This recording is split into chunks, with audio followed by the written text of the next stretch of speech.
दोस्तों, दुनिया में अगर कोई चीज ऐसी है जो कि लगातार आगे बढ़ती रहती है तो वो है समय, टाइम। और इसीलिए कहते हैं कि समय किसी के लिए नहीं रुकता। आप खुद रुक सकते हैं, अपनी घड़ियों को बंद कर सकते हैं, पर चाहकर भी समय को नहीं रोक सकते। और शायद इसीलिए टाइम को सबसे ज्यादा कीमती कहा जाता है।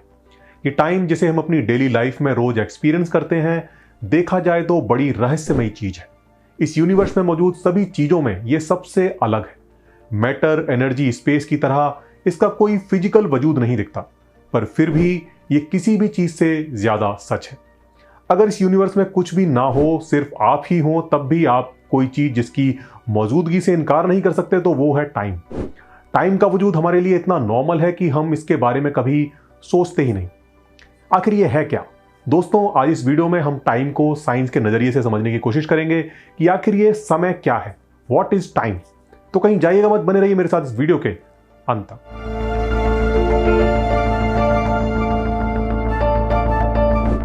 दोस्तों, अगर कोई आपसे पूछे कि टाइम क्या हुआ है, तो आप घड़ी में तुरंत देखकर बता देते हो कि इतने बजकर इतने मिनट हुए। इसी तरह कोई आपसे पूछे कि मूवी कितने घंटे की थी, तो भी आप तुरंत बता देते हैं कि इतने घंटे की। घड़ी की सुइयां लगातार टिक टिक करती हुई हमें समय का एहसास कराती रहती हैं। आमतौर पर हम इन चलती घड़ी की सुइयों को ही समय मान लेते हैं, पर ये घड़ियां हमेशा नहीं थी। पर टाइम तब भी था। हमारे प्राचीन पूर्वजों के लिए उगता ढलता सूरज, चंद्रमा की बदलती कलाएं और मौसम का चक्र ही समय को मापने के पैमाने थे। बदलते समय के साथ पैमाने बदलते गए। आज हम समय को मापने के लिए इलेक्ट्रॉनिक घड़ियों से लेकर एटॉमिक क्लॉक्स तक का इस्तेमाल कर रहे हैं, पर ये सभी मापने के साधन हैं, समय नहीं है। अगर ऐसा है तो फिर समय क्या है? अगर हम गौर करें तो एक चीज हम इस यूनिवर्स में देखते हैं कि यहां हमेशा कुछ ना कुछ चलता रहता है। चीजें लगातार बदलती रहती हैं और ये बदलाव कभी रुकता नहीं है। और ये बदलाव हमेशा इरिवर्सिबल होता है, यानी जो घट गया है उसे कभी बदला नहीं जा सकता। हम कभी कभी सोचते हैं कि काश उस समय पर मैंने वो फैसला ना लिया होता, काश मैं समय में पीछे जाकर अपने उस फैसले को बदल पाता। पर हम सभी ये अच्छी तरह जानते हैं कि ऐसा नहीं किया जा सकता। इस तरह से देखा जाए तो समय एक धारा है जो लगातार बहती जाती है, और यहां से टाइम की एक क्वालिटी के बारे में हमें पता चलता है। एक क्वालिटी जिस पर हम सभी एग्री करेंगे कि ये हमेशा आगे की तरफ बढ़ता रहता है। इसे फिजिक्स की लैंग्वेज में हम एरो ऑफ टाइम, यानी समय का तीर भी कह सकते हैं, जो कि हमेशा पास्ट से फ्यूचर की तरफ चलता है। इस इमेज को देखिए, क्या आप बता सकते हैं कि इसमें कौन सी स्थिति पहले की है और कौन सी बाद की है? जी हाँ, कोई भी आसानी से बता सकता है। कोई चीज पहले नई होती है और फिर वो पुरानी होती जाती है। ऐसा कभी नहीं हुआ कि कोई चीज पहले पुरानी हो और फिर वो धीरे धीरे नई होती जाए। ऐसा कभी नहीं होता कि कोई अंडा पहले टूटा हुआ हो और फिर वो अपने आप जुड़ जाए। ऐसा कभी नहीं होता कि आपकी चाय से दूध, चाय पत्ती और चीनी अलग होकर अपनी पहले वाली स्थिति में पहुंच जाए। ऐसा इसलिए कभी नहीं होता क्योंकि ये यूनिवर्स की एक फंडामेंटल प्रॉपर्टी है कि यहां डिसऑर्डर हमेशा बढ़ता जाता है। यूनिवर्स हमेशा ऑर्डर से डिसऑर्डर की तरफ जाता है। ऑर्डर और डिसऑर्डर के बीच अगर एक एरो बनाएं तो ये हमेशा ऑर्डर से डिसऑर्डर की तरफ ही होता है, यानी पहले ऑर्डर था और फिर डिसऑर्डर।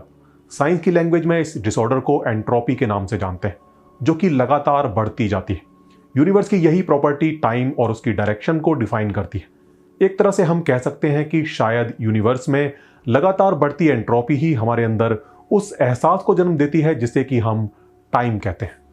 यहां से एक सवाल जन्म लेता है कि क्या टाइम मात्र एक एहसास, एक परसेप्शन है जो कि सिर्फ हमारे दिमागों के भीतर है, या उसका कोई वास्तविक वजूद भी है?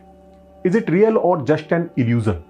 अपनी डेली लाइफ में हम उन चीजों को रियल मानते हैं जिन्हें हम अपने सेंस ऑर्गन से किसी तरह ऑब्जर्व कर सके, पर साइंस में किसी चीज को रियल कहने का पैमाना थोड़ा अलग है। यहां हम उस चीज को रियल कहते हैं जो कि किसी साइंटिफिक थियरी का पार्ट हो और जिसके जरिए हम नेचर के किसी इवेंट को करेक्टली डिस्क्राइब कर सकें। For an example, subatomic particles जैसे कि क्वार्क्स को आंखों से नहीं देखा जा सकता, पर वो पार्टिकल फिजिक्स में होने वाली ऑब्जर्वेशंस को करेक्टली डिस्क्राइब करते हैं, इसीलिए वो रियल है। इसी तरह टाइम भी एक जरूरी इंग्रेडिएंट है जो कि आइंस्टीन की जनरल थ्योरी ऑफ रिलेटिविटी को करेक्टली डिस्क्राइब करता है। पर हम जानते हैं कि आइंस्टीन की थ्योरी यूनिवर्स के कुछ इवेंट्स को ठीक से डिस्क्राइब नहीं कर पाती, जैसे कि ब्लैक होल की सिंगुलैरिटी में क्या होता है। यही नहीं, ये क्वांटम थियरी के साथ भी कंपैटिबल नहीं है। क्वांटम थियरी में तो समय के तीर की दिशा ही तय नहीं है। सैद्धांतिक तौर पर इसको फॉरवर्ड या बैकवर्ड चलता हुआ माना जा सकता है, and it doesn't make any difference. और शायद यही सबसे बड़ी अड़चन है जनरल रिलेटिविटी और क्वांटम थियरी के मिलन में, क्योंकि जनरल रिलेटिविटी में टाइम एक डायमेंशन है, जबकि क्वांटम थियरी में क्लासिक एरो ऑफ टाइम जैसी कोई चीज ही नहीं है। और फिर ब्लॉक यूनिवर्स का आइडिया, जो कि 4 डायमेंशनल यूनिवर्स पर बेस्ड है, जिसमें 3 डायमेंशन स्पेस और 1 डायमेंशन टाइम की है, और जो ये कहता है कि पास्ट, प्रेजेंट एंड फ्यूचर एक साथ एग्जिस्ट करते हैं। टाइम सिर्फ एक सब्जेक्टिव परसेप्शन है जो कि सिर्फ हमें महसूस होता है। तो क्या इन सब के आधार पर हम ये कह सकते हैं कि टाइम सिर्फ एक इल्यूजन है? Well, no. कुछ साइंटिस्ट का कहना है कि टाइम इस यूनिवर्स की एक इमर्जेंट प्रॉपर्टी हो सकती है। इसे कुछ इस तरह समझिए जैसे किसी समुद्र में मौजूद पानी के एटम्स की प्रॉपर्टीज के बारे में हम एटॉमिक थ्योरी से समझ सकते हैं। पानी के एटम्स किन किन एलिमेंट से मिलकर बने हैं, उनके बीच किस तरह का बॉन्ड है, और उनकी केमिकल प्रॉपर्टीज वगैरह को एटॉमिक थ्योरी अच्छे से डिस्क्राइब कर सकती है। पर एटॉमिक थ्योरी हमें समुद्र में उठने वाली लहरों के बारे में नहीं बताती। लहरें पानी के एटम्स की एक इमर्जेंट प्रॉपर्टी हैं, जो कि खरबों खरब एटम्स के मिलने से पैदा होती हैं। ठीक इसी तरह टाइम भी इस यूनिवर्स की एक इमर्जेंट प्रॉपर्टी हो सकता है, जो कि यूनिवर्स में चल रही गतिविधियों की वजह से पैदा होता है। और जिस तरह समुद्र की लहरें रियल हैं, उसी तरह टाइम भी रियल है। इतना रियल कि टाइम को कंसीडरेशन में लिए बिना नेचर को डिस्क्राइब करने वाली हमारी तमाम साइंटिफिक थियरीज और उन पर बेस्ड मैथमेटिकल इक्वेशंस वर्क नहीं करेंगी। जैसे आइंस्टाइन की famous theory of general and special relativity, जिसमें टाइम को 3 डायमेंशनल स्पेस में 4th डायमेंशन की तरह इंक्लूड किया गया है। और ये थियरी उन कुछ सवालों का एक सटीक जवाब देती है जो कि पिछली कुछ खोजों की वजह से पैदा हुए थे। जैसे लाइट की स्पीड हर सिचुएशन में कांस्टेंट कैसे रहती है। एक ही लाइट सोर्स से आने वाली लाइट की स्पीड एक मूविंग और एक स्टेशनरी ऑब्जर्वर के लिए एक जैसी कैसे रहती है। ये चीज आपको अच्छे से समझ आ जाए, इसके लिए मैं आपको इसको थोड़ा और बेहतर तरीके से एक्सप्लेन कर देता हूं।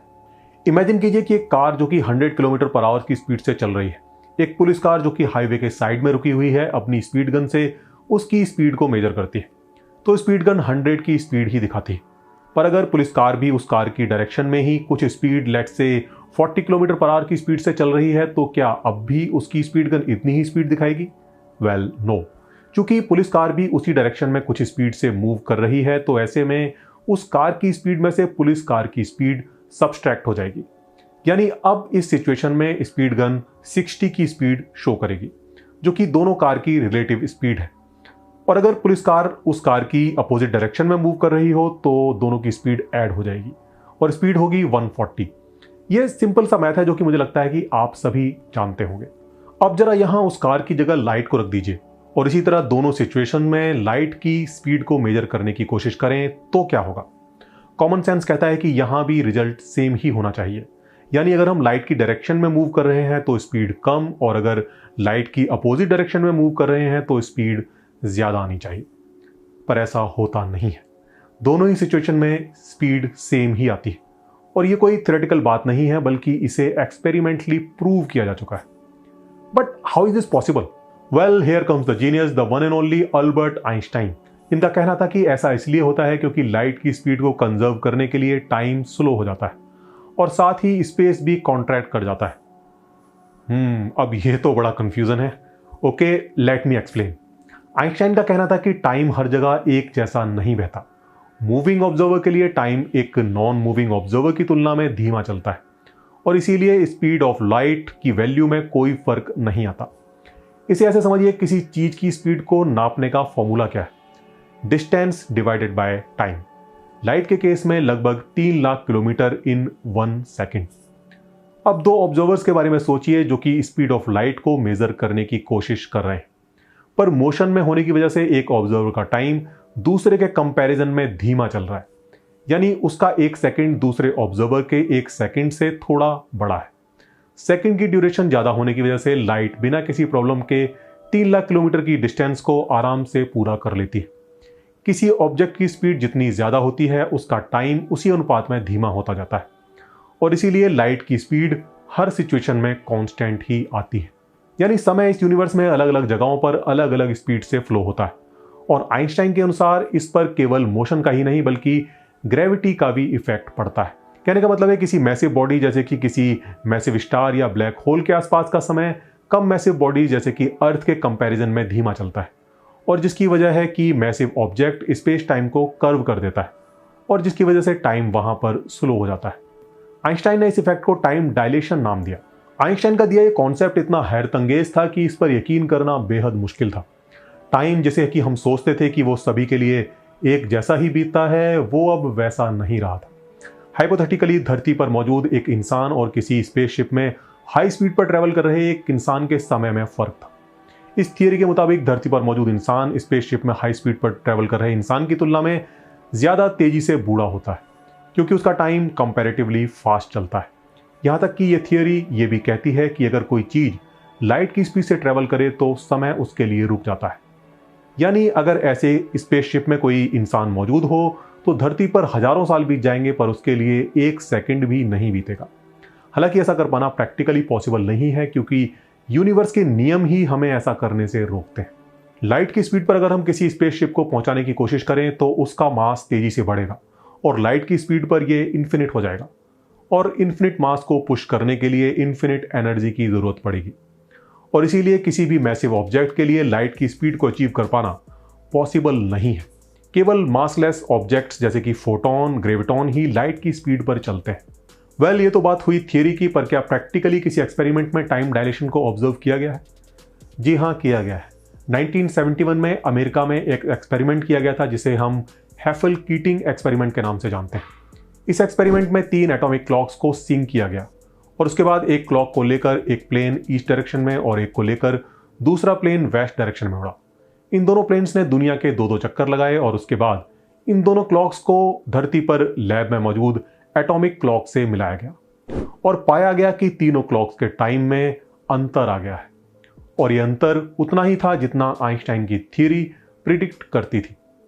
और इसका मतलब था कि टाइम डायलेशन रियल है। इसी तरह एक अदर एक्सपेरिमेंट में जब 2 पहले से सिंक्रोनाइज एटॉमिक क्लॉक्स को अर्थ की सरफेस से अलग अलग ऊंचाई पर कुछ समय के लिए रखा गया तो धरती के गुरुत्वाकर्षण की वजह से जमीन के पास वाली घड़ी के समय में अंतर आ गया, वो धीमी पड़ गई। यही नहीं, आज जीपीएस सैटेलाइट्स में मौजूद एटॉमिक क्लॉक्स इस टाइम डायलेशन फैक्टर को अकाउंट में लेती हैं। अगर ऐसा ना किया जाए तो आपके मोबाइल या कार का जीपीएस आपकी एक्यूरेट लोकेशन नहीं बता पाएगा। बिना इस फैक्टर को अकाउंट में लिए जीपीएस सैटेलाइट की क्लॉक जमीन पर मौजूद क्लॉक्स की तुलना में हर दिन लगभग 30 से 40 माइक्रोसेकंड आगे चली जाएगी। ये शायद आपको मामूली लग रहा हो, पर आपको बता दूं कि कैलकुलेशंस बताती हैं कि धरती पर 5 से 10 मीटर की एक्यूरेसी से लोकेशन बताने के लिए क्लॉक्स के बीच 20 से 30 नैनोसेकंड की एक्यूरेसी होनी चाहिए। तो इस लिहाज से देखा जाए तो 30-40 माइक्रोसेकंड बहुत ज्यादा है, जो कि जीपीएस की एक्यूरेसी में हंड्रेड्स ऑफ मीटर का फर्क ला देगा। तो दोस्तों, that's all for this video. उम्मीद करता हूं वीडियो आपको पसंद आई होगी। अगर आई है तो इसे लाइक करना मत भूलिए। ऐसी ही और भी वीडियोस को देखना चाहते हैं तो जाते जाते सब्सक्राइब का बटन भी दबाते जाइए। आपसे जल्दी मुलाकात होगी अगली किसी वीडियो में। तब तक के लिए goodbye and take care.